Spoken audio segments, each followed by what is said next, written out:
Cody Rhodes will return in Avengers doomsday, क्योंकि अब Cody Rhodes Marvel studio के साथ शायद काम करने वाले हैं, तो उसके बारे में बात करेंगे। और भी कुछ अपडेट्स हैं। So hello everyone and welcome to wrestling in the news. By the way, मेरा एक और चैनल है रोहन अनफिल्टर्ड के नाम से, लिंक तुम्हें डिस्क्रिप्शन में मिल जाएगा। वहाँ मैं मूवीज़ पे रिव्यूज़ देता हूँ, तो अगर तुम लोग जेनुअनली मूवीज़ एंड ये सिनेमा सब देखते हो तो जाके उस चैनल को सब्सक्राइब कर सकते हो। लिंक तुम्हें डिस्क्रिप्शन में मिल जाएगा। फ्री फंड का प्रमोशन कर लिया खुद का। वेल, शुरू करते हैं वीडियो को सोलो सिकोए के साथ में, बिकॉज जो सोलो हैं रिसेंटली उनकी न्यू मर्चेंडाइज WWE ने रिलीज कर दिया एंड वो काफ़ी हिलेरियस टाइप है। स्क्रीनशॉट में डाल दूंगा, देख लेना। एंड ऑफ कोर्स जो मर्चेंडाइज है प्यू प्यू प्यू, जो कि उनका बचने का तरीका है, क्योंकि तुम्हें याद होगा भैया वार्निंग शॉट से कितनी बार सोलो एकदम मरते मरते बचे हैं, वरना तो ऑलमोस्ट जे उसो ने उनका काम खत्म ही कर दिया था। लेकिन सोलो अपना मैट्रिक्स लगा के हर बार बचते निकलते हैं इस प्यू प्यू या फिर मैं कहूँ वार्निंग शॉट से। तो भी फिलहाल ये कुछ मर्चेंडाइज आई है। Solo as a baby face अच्छा टेलीविजन पे भी कर रहे हैं, बताया जा रहा है उनकी मर्चेंडाइज भी डिसेंट बिक रही है। तो ओवरऑल अच्छी न्यूज़ है सोलो के लिए भी कि WWE अब उन्हें शायद अच्छा ही बुक करेगी। एंड आई होप सो कि सोलो का जो फ्यूचर है वो as a baby face star थोड़ा लंबा चले। सेथ रॉलिंस को लेकर एक मैसिव स्टोरी है। तुम जानते हो कि सेथ रॉलिंस WWE से गायब है समर स्लैम के बाद से, और अभी तक उनकी कोई खास अपडेट आई नहीं है कि वो कब WWE के अंदर वापस आएंगे। अब बहुत लोगों का ऐसा मानना था कहीं ऐसा तो नहीं कि सेथ इंजर्ड हो चुके हैं या फिर उन्हें कोई और प्रॉब्लम है, लेकिन ये बात रिपोर्ट्स कंफर्म करते हैं भैया इंजरी वगैरह कुछ नहीं है सेथ रॉलिंस को। अभी जस्ट उन्होंने WWE से एक छोटा सा ब्रेक लिया है और WWE उन्हें छुट्टी भी भेज चुकी है। इसलिए सेथ रॉलिंस तुम्हें फिलहाल टेलीविजन पे देखने के लिए नहीं मिल रहे। कोई इंजरी नहीं है, कोई कुछ नहीं है, मतलब चीज़ें कॉम्प्लिकेटेड होती नहीं है, हम लोग खुद कर देते हैं। कितनी महान बात बोल दी यार मैंने। तो इसी चक्कर में सेथ रॉलिंस को लेके ज़्यादा मत सोचो, सेथ रॉलिंस अपने टाइम पे वापस आ जाएंगे। मनी इन द बैंक अभी फिलहाल उनकी पॉसिबल रिटर्न टाइम है कि उससे पहले तो WWE उन्हें वापस ले ही आएगी और सेथ फिर से हमें कम्पीट करते हुए नजर आएंगे। रिटर्न की बात चल ही रही है तो मैं ड्रू मैकिंटायर के बारे में भी बात करूंगा। ड्रू मैकिंटायर भी WWE से भी फिलहाल गायब हैं और तुम्हें याद होगा रेसलमेनिया के बाद से ही वो दिखाई दिए नहीं है। अगर मैं गलत नहीं हूँ तो इस साल जेकब फाटू ने जाके मारा था अपने ड्रू मैकिंटायर को एक मैच में, और उसके बाद से ही वो गायब है, राइट। लेकिन अब हुआ क्या, एक अपडेट है ये सामने, उसके अपडेट के अकॉर्डिंग अपने मैकिंटायर फ्री हो चुके हैं थोड़ा बहुत। वो यूनाइटेड स्टेट्स वापस आए हैं।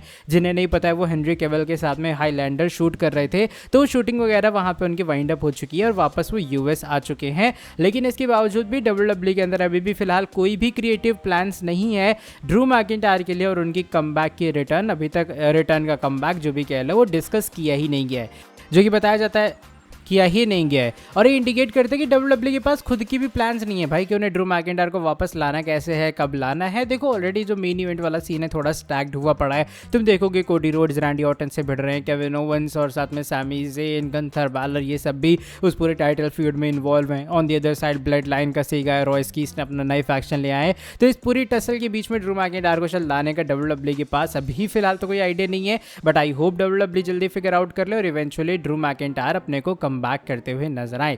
लेकिन बात करते हैं अगली स्टोरी के बारे में। ये एजे ली के बारे में जुड़ी है। एजे ली भी WWE से गायब है फिलहाल, और बताया जा रहा है कि एजे ली जो भी उनका लास्ट मैच था WWE में वो एक्चुअल में उनका फाइनल मैच नहीं था। मेरे कहने का मतलब ये है कि अभी फिलहाल एजे ली का इन रिंग कॉम्पिटिशन का करियर खत्म नहीं हुआ है और एजे ली वापस आएंगी और उनका मैच होना निश्चित है। वो आगे आगे कंपीट भी करेंगी। अभी मैं ये कंफर्मेशन नहीं दे सकता कि वो कब आएंगी, लेकिन हाँ eventually down on the road उनकी रिटर्न प्लान की गई है कि उनको भी हमें वापस लाना है। WWE ने भूली नहीं है। तो यस, ये बात कंफर्म है कि भाई एजे ली के अगर कोई फैंस हैं जो कि वीडियो सुन रहे हैं तो तुम्हें खुश होने की ज़रूरत है कि एजे ली अभी फिलहाल रिटायर तो नहीं हो रही है किसी भी तरीके से।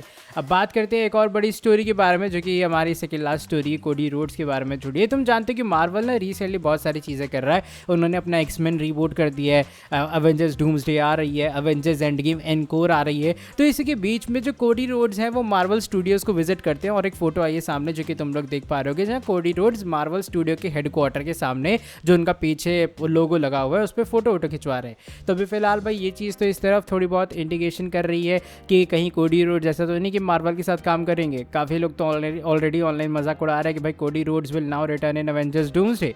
तो देखा जाए यहाँ पे तो भाई कुछ तो होने वाला, मतलब कुछ तो होगा, या कोडी रोड्स का कोई कोलैबोरेशन आएगा या कोडी रोड्स में भी उनके साथ कोई मूवी में रोल प्ले करेंगे, क्योंकि सेथ रॉलिंस पहले captain America brave brave new world शायद नाम था ना उसका, तो उसमें उनका रोल था, लेकिन आखिरी पार्ट से उन्हें ट्रिम कर दिया गया था।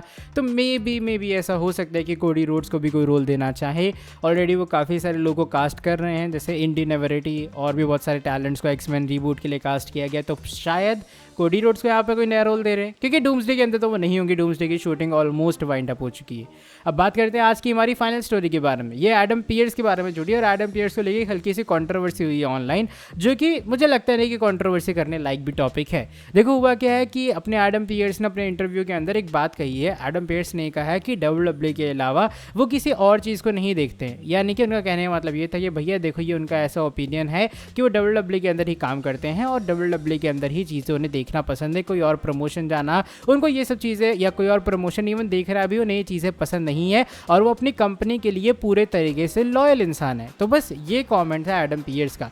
इसके बीच में लोगों ने कहा कि अरे नहीं भाई, तू तो कुछ और कह रहा है, तू तो कुछ और बक रहा है, तू AEW नहीं देखता, तू असली रेसलिंग नहीं देखता, तो फालतू की रेसलिंग देखता है, मतलब दुनिया भर की चीज़ें। ठीक है, ये सब पूरे एडम पियर्स पे काफ़ी सारे लोग चढ़ बैठे। इसके बीच में एडम पियर्स ने एक ट्वीट डाला है इस पूरी कंट्रोवर्सी के बीच में कि भैया तुम्हारा पैशन आपका पैशन है, मेरा पैशन मेरा पैशन है। ठीक है, मैं जो चूज़ करता हूँ, जो चीज़ें उनकी हैं वो उनके तक कनेक्टेड है, और मतलब ओपिनियन पे होता है, पैशन पे होता है। मेरा ओपिनियन ये है कि मैं WWE सिर्फ देखता हूँ, तुम्हारा ओपिनियन ये है तुम AEW देखते हो, तुम और प्रमोशंस देखते हो। तो एडम पियर्स ने बात क्लैरिफाई की कि जस्ट उनका ओपिनियन है, वो किसी पे फोर्स नहीं कर रहे हैं कि भाई तुम भी ये देखो, मैं भी ये देख रहा हूँ, तुम क्यों AEW देख रहे हो। तो ये वाली सिनेरियो से हट के थोड़ा बहुत सोचा यहाँ पे एडम पियर्स ने, इस चक्कर में एडम पियर्स ने क्लैरिफिकेशन भी दी है फैंस को। लेकिन ये मुझे कोई टॉपिक लगता नहीं डिबेट करने वाला, या फिर अगर मैं कहूँ कि ऐसा भी कोई टॉपिक मुझे ये लगता नहीं कि मैं कहूँ कि अरे भाई तूने कैसे कह दिया एडम पियर्स, क्योंकि वो कभी बात ही नहीं थी।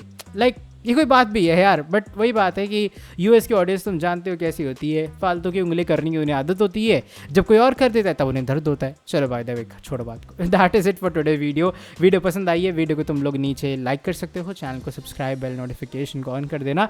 अब थोड़ी तारीफ कर दो यार, शायद कॉमेंट्स में मैं रेगुलर हो रहा हूँ यार धीरे धीरे। चलो मिलता हूँ तुमसे आके अब नेक्स्ट वीडियो के अंदर, तब तक के लिए till then bye bye, take care.